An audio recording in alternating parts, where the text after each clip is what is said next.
मार्च में दो बुरी खबरें आई जिनका सीधा संबंध हमारे स्वास्थ्य से है।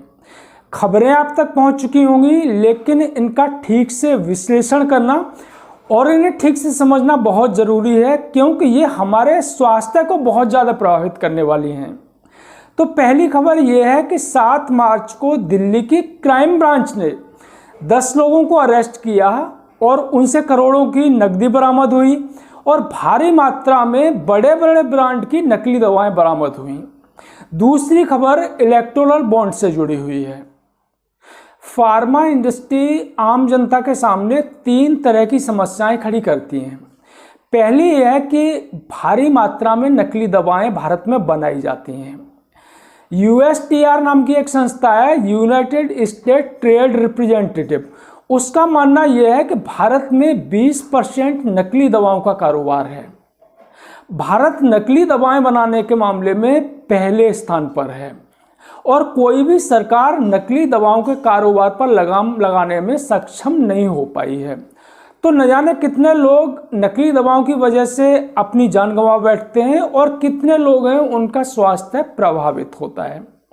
रुड़की और हिमाचल में बद्दी, ये 2 जगह नकली दवा बनाने का हब बनी हुई हैं। दूसरी समस्या ये है कि जो ब्रांडेड दवाएं उनकी कीमतें हैं वो बेतहाशा बढ़ती जा रही हैं। कहने को भारत में एक संस्था है NPPA यानी नेशनल फार्मास्यूटिकल प्राइसिंग अथॉरिटी, यह जो दवाएं हैं उनकी कीमत को तय करती है, लेकिन यह संस्था पूरी तरीके से दवाओं की कीमत को नियंत्रित करने में असफल साबित हुई है। ब्रांडेड दवाओं की जो कीमत है वो आसमान छूती जा रही है। तो इसके लिए एक चीज़ बहुत ज़्यादा प्रचारित की गई, वो जेनेरिक दवाएं, लेकिन डॉक्टर जानते हैं कि जेनेरिक दवाएं हमेशा सब स्टैंडर्ड होती हैं, कभी कभी वो बिल्कुल काम भी नहीं करती।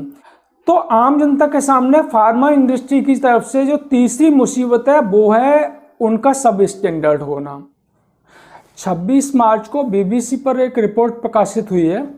इस रिपोर्ट के अनुसार जो 23 फार्मा कंपनी हैं उन्होंने विभिन्न राजनीतिक पार्टियों को इलेक्टोरल बॉन्ड के माध्यम से 762 करोड़ का चंदा दिया है। अब ये अपने आप में कोई खबर नहीं है, क्योंकि जो कंपनियां हैं वो राजनीतिक पार्टियों को चंदा देती हैं और इसमें कोई खबर नहीं बनती है। लेकिन जो ध्यान देने की बात है वो ये है कि इन कंपनियों में से 8 कंपनियां ऐसी हैं जिनकी दवाएं जो ड्रग टेस्ट है उसमें फेल हुई हैं, और कई कंपनियां ऐसी हैं जिन पर ED और इनकम टैक्स की रेड हुई है और उसके बाद उन्होंने इलेक्टोरल बॉन्ड खरीदे हैं। तो जिन कंपनियों की दवाएं ड्रग टेस्ट में फेल हुई हैं वो बहुत ही प्रतिष्ठित कंपनियां हैं, जैसे कि सिप्ला है, टोरेंट है, सन फार्मा, इंटास है, जायडस है, ग्लेनमार्क है। ये ऐसी कंपनियां हैं जिन पर डॉक्टर भरोसा करते हैं कि इनकी दवाएं सब स्टैंडर्ड नहीं होंगी, लेकिन इनकी दवाएं भी ड्रग टेस्ट में फेल हुई हैं। दूसरी तरफ अरबिंदो और डॉक्टर रेड्डी ऐसी कुछ कंपनियां हैं जिन पर ED की रेड हुई है और उसके बाद उन्होंने इलेक्टोरल बॉन्ड खरीदे हैं। सुजाता राव स्वास्थ्य एवं परिवार कल्याण मंत्रालय में सचिव रह चुकी हैं और 36 साल के सिविल सर्वेंट के कैरियर में उन्होंने करीब 20 साल स्वास्थ्य सेवाओं में गुजारे हैं। वे कहती हैं कि बिना फायदा की उम्मीद किए हुए कोई कंपनी किसी राजनीतिक पार्टी को चंदा क्यों देगी, और यही बात है जो गौर करने की है।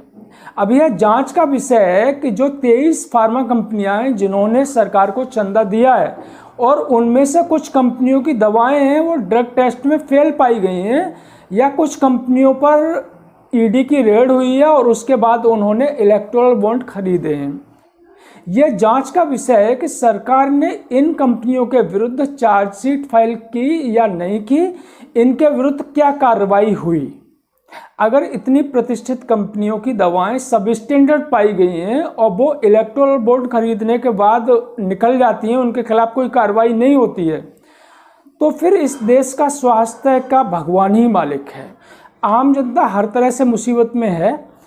सरकार जो नकली दवाएं उन पर रोक नहीं लगा पा रही है, दवाओं की कीमत बेशुमार बढ़ती जा रही है और सरकार उस पर भी रोक नहीं लगा पा रही है। अब इतनी प्रतिष्ठित कंपनियों की दवाएं भी सब स्टैंडर्ड पाई जा रही हैं और उन पर कोई कार्रवाई हो रही है या नहीं हो रही है कुछ भी पता नहीं है।